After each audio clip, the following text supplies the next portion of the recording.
Hello dears, welcome to life motive. ഞാനിന്ന് വന്നിട്ടുള്ളത് പുതിയൊരു ടോപ്പിക്കുമായിട്ടാണ്.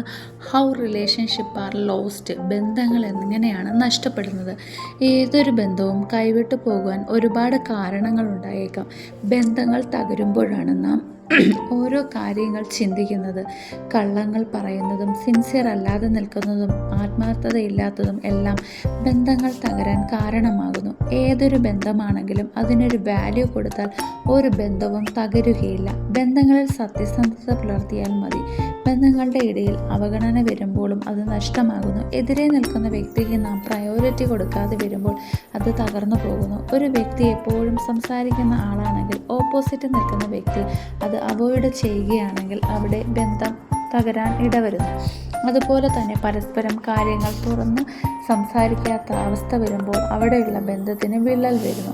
എക്സാമ്പിളായിട്ട് ഇപ്പോൾ കപ്പിൾസിൻ്റെയൊക്കെ കേസിലാണെങ്കിൽ അവരുടെ സിമ്പിൾ പ്രോബ്ലംസ് വെച്ച് എന്തെങ്കിലും സ്വരച്ചേർച്ച ഉണ്ടാകുന്ന സമയത്ത് ഒരു തേർഡ് പേഴ്സൺ അവിടെ വരുന്നു.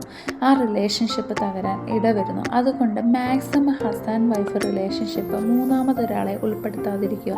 മനസ്സ് തുറന്ന് സംസാരിച്ച് തീർക്കുക. രണ്ട് വ്യക്തികൾ തമ്മിലുള്ള ബന്ധങ്ങൾ എപ്പോഴും എക്സൈറ്റ്മെൻറ്റ് ഉണ്ടാവുക എന്നത് പ്രധാനമാണ്. ഇടയ്ക്ക് ഒരു യാത്ര പോവുക, നേച്ചറുമായി റിലേഷൻ ആവുക, ഇതൊക്കെ ബന്ധങ്ങൾ ബിൽഡപ്പ് ആവാൻ നല്ലതാണ്. അപ്പോൾ ഇന്നത്തെ വീഡിയോ ഇത്രയേ ഉള്ളൂ. Thank you for watching. അപ്പോൾ ഈ വീഡിയോ എല്ലാവർക്കും ഇഷ്ടപ്പെട്ടു എന്ന് കരുതുന്നു. നിങ്ങൾക്ക് ഇഷ്ടമായ ലൈക്ക് ചെയ്യണം, കമൻറ്റ് ചെയ്യണം, ഷെയർ ചെയ്യണം. അതുപോലെ തന്നെ എൻ്റെ ചാനലൊന്ന് സബ്സ്ക്രൈബും ചെയ്യണേ. അപ്പോൾ വീണ്ടും ഒരു പുതിയ വീഡിയോയുമായി വരുന്നവരെ എല്ലാവർക്കും താങ്ക് യു.